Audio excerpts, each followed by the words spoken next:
Welcome to Radiant Health, how to create health from the inside out. I'm your host, Lori Wakov, and I'm so happy that you're joining us today. I hope you found a nice, quiet spot that you can just sit back, relax, take this all in. You never know, today might be the day that you hear exactly what you need to hear about boundaries.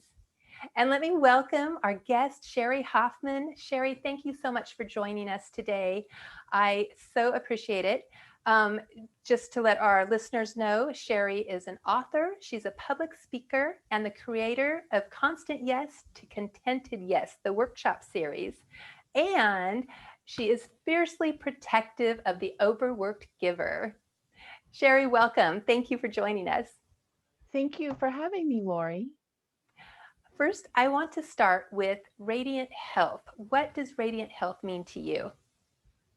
I thought about that a lot since we talked last week, and I'm glad I had a week to think about it because it means so many things. Um, I thought about how there are many things that make people look and feel and be radiant. And I think of it starting like from the inside and radiating out.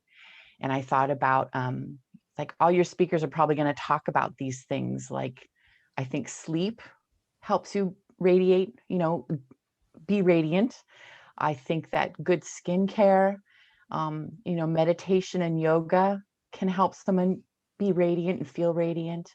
Um, I feel like accomplishing a goal can make someone feel radiant.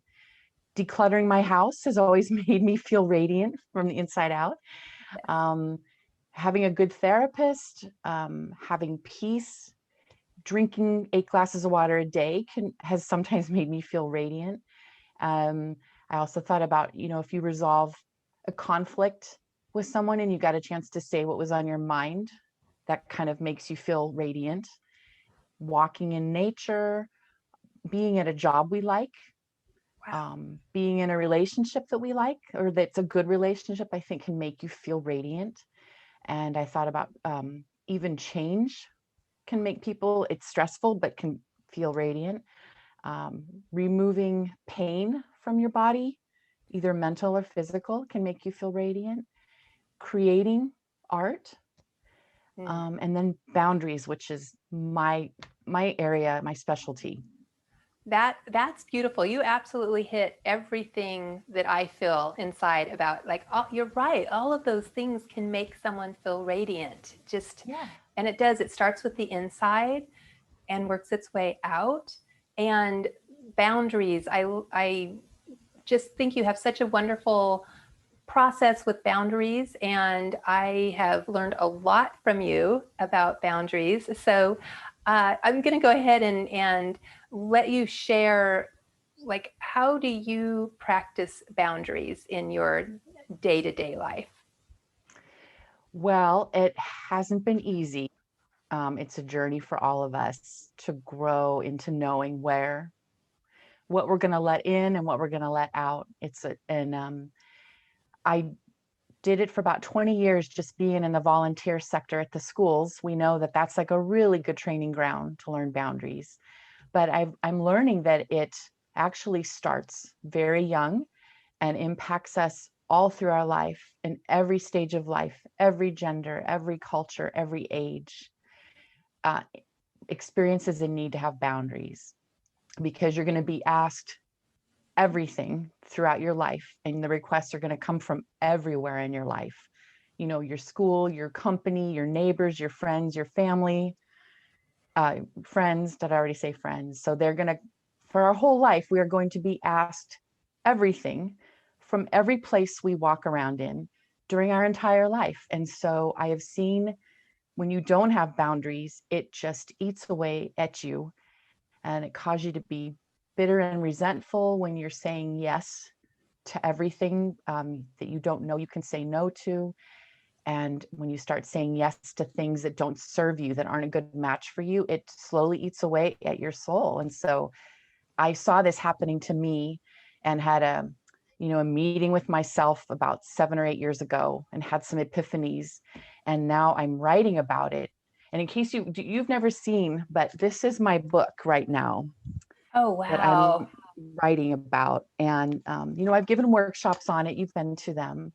and I mentor people, and I've written some blog spots. And it's just like the more I dig into it, I see how it's just at the essence of me being feeling radiant Yeah, in my because life. I agree because it for me before I started following, the tools that you give in your workshops, it was almost like the name of your workshop is perfect, constant yes to contented yes, because Yes. that's so true. And I think it's true for a lot of us that we are constantly saying yes, and we're not really giving ourselves, we're not honoring ourselves or our heart. We're just almost in a, well, like that doing mode. And it's, for me, it was almost a habit of saying yes. I would say yes before I would think it through and decide, does this serve me well, and does it serve them well?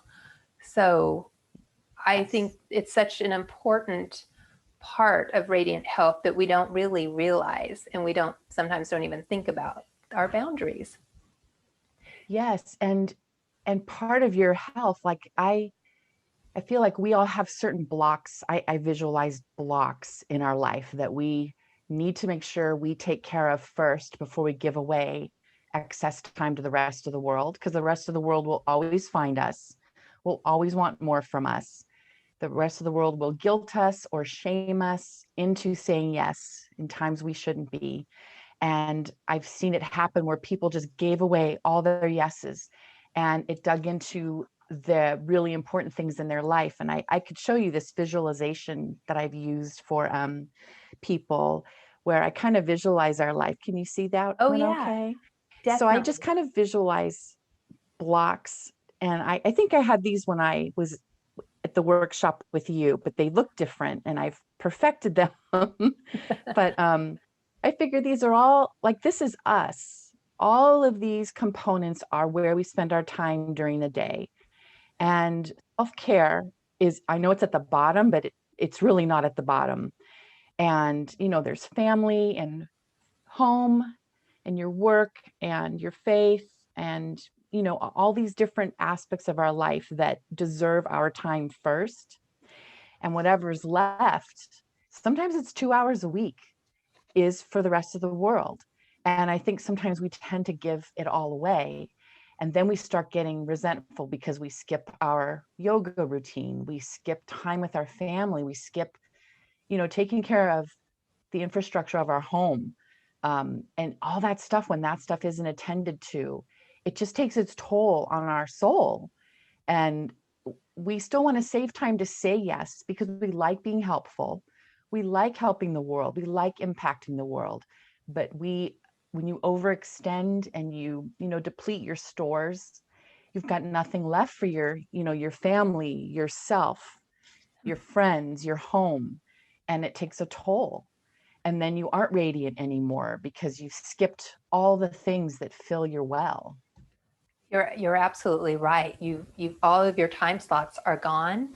And one thing that you've shared in the past that it really drove it home for me, and something I hadn't thought about, is just because you do have an opening in your schedule doesn't mean that you have to give it away. Exactly. Yes, we talked about the learning to say the phrase, like when someone says, "Are you open on Friday night?" and they want you from 6 to 9, to, well, nowadays it's to Zoom from 6 to 9. But a good thing to keep in mind: when everything opens up, we're going to feel the need to want to, okay, 6 to 9 on Friday night, I am open. I'm not booked. I can attend this thing. And we realized that we were also said yes to Monday, Tuesday, Wednesday, Thursday, and Saturday. And so if we had just panned back and looked at our calendar, we realized we gave away every night. And maybe that was the night that we say, I'm open, but I'm not available. Like, that's my jumping out of the river onto the warm boulder to just take a rest, take in what I did Tuesday, Wednesday, Thursday. Especially coming out of this pandemic, we are all going to have a hard time hitting the ground running. We've been in isolation, some of us, and we have to have really good boundaries on the reopening and the reentry. And sometimes we might not want to have that life again, where we said yes to everything. Like we liked having cushions around days, you know? That's right. It's like almost giving yourself that appointment time is for you, that Yes. self-care, That's your giving it self-care back to block. you. Right. That's right. And and it's okay to say no. Like, Yes. It's necessary. yes, it's necessary. And I don't think I really, I was a bit of a people pleaser. And Yes. so, and someone like, well, at least in my situation is, I was so worried about, because I did want to be helpful and I wanted to, serve others. So I would say yes. And it depletes you. And like you said, it can cause resentment and it can cause physical ailments, especially if you're not getting enough sleep and you're always on the go, so you're not eating nutritiously.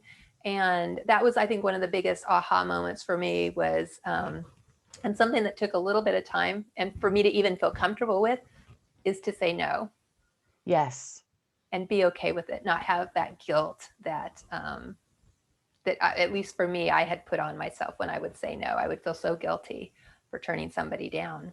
Yes. And the thing is, if we just kept a mental list in our head of all the things we said yes to, we would think, oh, I'm nailing it anyway. I'm already giving the world enough. Why do I need to feel like I'm not doing enough? And and especially, with people, for the most part, I found like there's four qualities that are our worst detriment, but serve the world. And so we have to be careful. It's the fact that we want to be helpful, that we're probably very good at it when we're helpful. And if you're kind and easy to find, it's like the four things that you're going to be on everybody's radar. And so I teach not to say no to wall yourself up, because that's not going to serve humanity either. I teach you to say no so that you can say yes, so that you can put your gifts out in the world and serve in ways that match what you can contribute and what you like to do. So, And that's beautiful because that's really, um, like you said, when you're able to say no to what doesn't serve you and you can say yes to what does serve you, then you really are kind of living that passion, that you're living what you really want to do. And thank you, that's for sharing that. That's important. um, how would you say that you've grown since putting these mm, boundaries in place and honoring and respecting them for yourself? it's funny you say the word respect, because I found that that is that the heart of everything I'm writing about is respect at the base of every request that's made of you and every answer you give. Um, if we are not asked respectfully, to give or serve or volunteer, that tells me a lot about who I'm saying yes to. I need to respect myself, respect my time, respect all my blocks that, are part of my life that I have given a lot of thought and love to. I need to respect those. And sometimes that helps guide me into my yes. And so I have learned also as a people pleaser, and especially women, we have been brought up to say yes, to fix it, to be the peacemaker, to make it work, to make others feel comfortable. And it's to our detriment. We have not been taught that it's okay to say no, and that no is a very loving thing to say, because if you say no to something, you allow someone else to step in and possibly do that job better. And so the road to us will be always easy to find. Like people will always find us. There will never be a shortage of requests for our time through our entire life. And so we get to pick the things that are good matches for us. And I equate it like a buffet. When you walk into a buffet, if you keep filling your plate with every single thing that you walk by, and you're not discerning, you will not have room for the shrimp at the end, which is what you like. And so just because things are asked of you does not mean you have to say yes to them all. And because it will deplete you. That's a And that's a oh, go ahead, I'm sorry. That's all right. The buffet thing to make you hungry. Yeah. Well, no, well, yeah, maybe, but that's a great analogy because it's so true. If we're filling our plate with everything else, we'll never get to fill it with what really means a lot to us, what matters to us. And then I That's think right. the other good point is, or lots of good points, but the other thing that stands out for me too that I learned is that, like you said, when you say no, that does allow somebody else to come in and have that opportunity to take on whatever it is that you said no to, a job or a volunteer job or whatever it is. It's opened the door for them. Yes. And your no does not mean you're never helping the world again. It just means you're saying no, dot, dot, dot, so that you can say yes to the next thing that's coming through the door that is going to be a better fit for you. Because I have found a resentful yes, it just spoils the cause. It spoils the people that serve with you.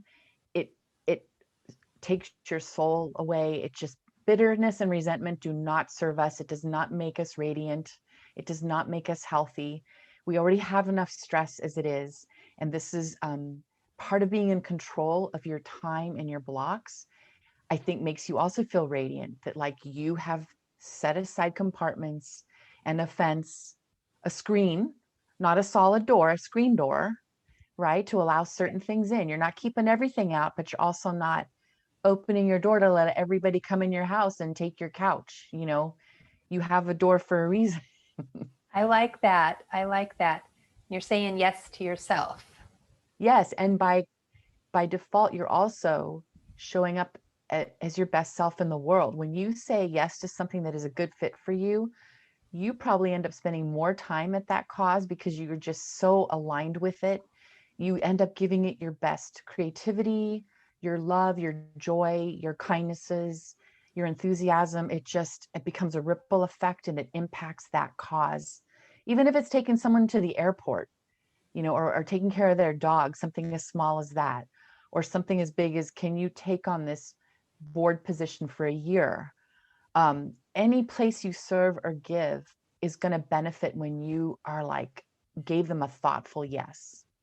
Wow, that's a great way to put it. A thoughtful yes. Yeah. I like A that. contented yes, Oh, yes, I like right? that. Um, what would you say would be like the one valuable tip? Or I heard you talk about blocks. Is there like a valuable tip you'd like to share with our viewers? I would love to. Yeah, I thought of one. I've been thinking about this one for a while. I call it your 4 square feet. And I was standing in my kitchen the other day and I have 1 foot square tiles. And I was standing in and I occupied 4 square of them. And it's not a lot of space, but it was enough for my whole body to fit in. And you occupy that 4 square feet on this planet, right? Wherever you are, that is your space. And that is the space that you get to decide what you allow in. It's the space that you decide what you will allow out. You get to allow who comes into your space with you.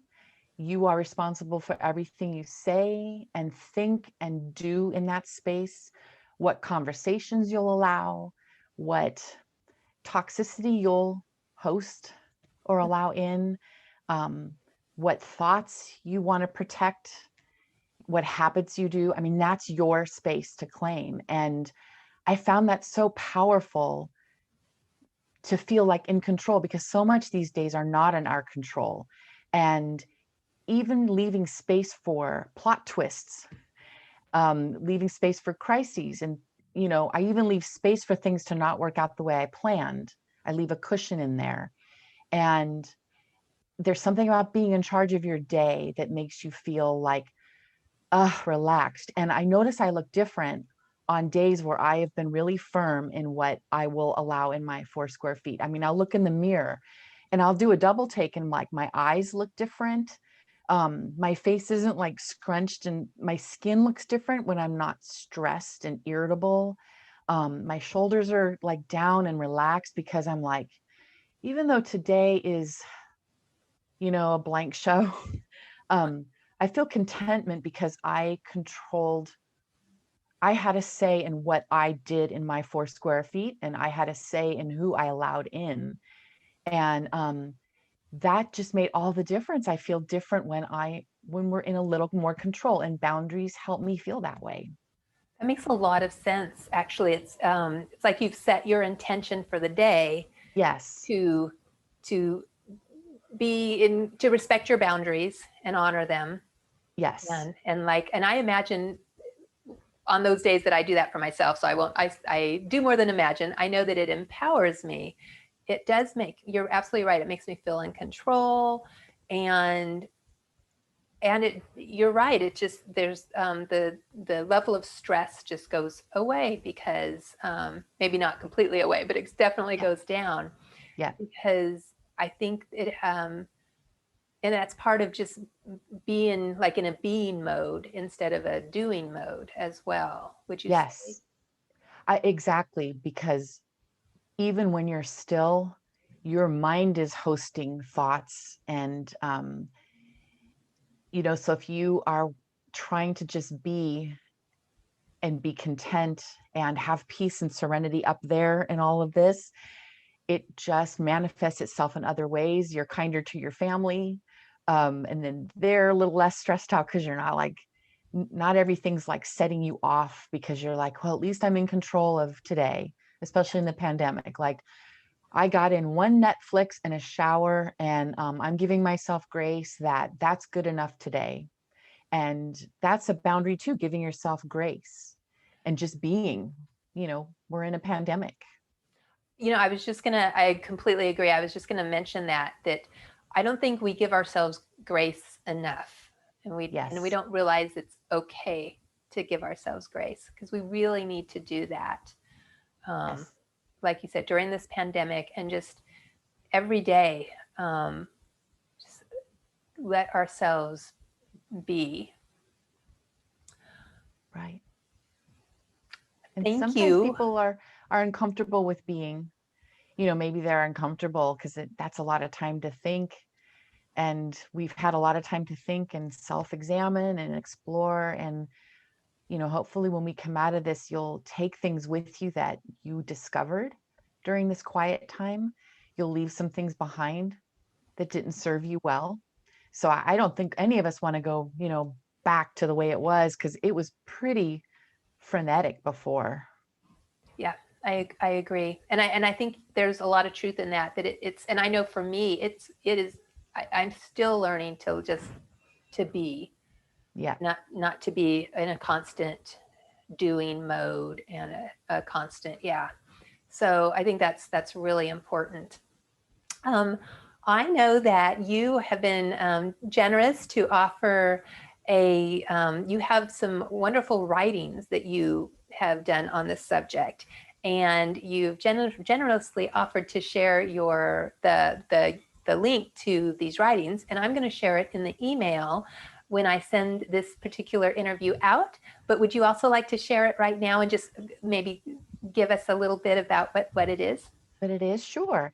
Um, I have 6 or 7. I was a guest blogger on a website of women who are a consultant for a company that helps writers get their books from idea to the market.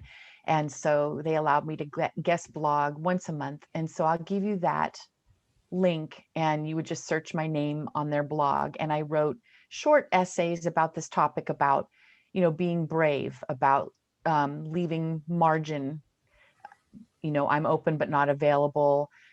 Just exploring some topics about management of time, which ties into boundaries. It's all about boundaries. So I'll give you that.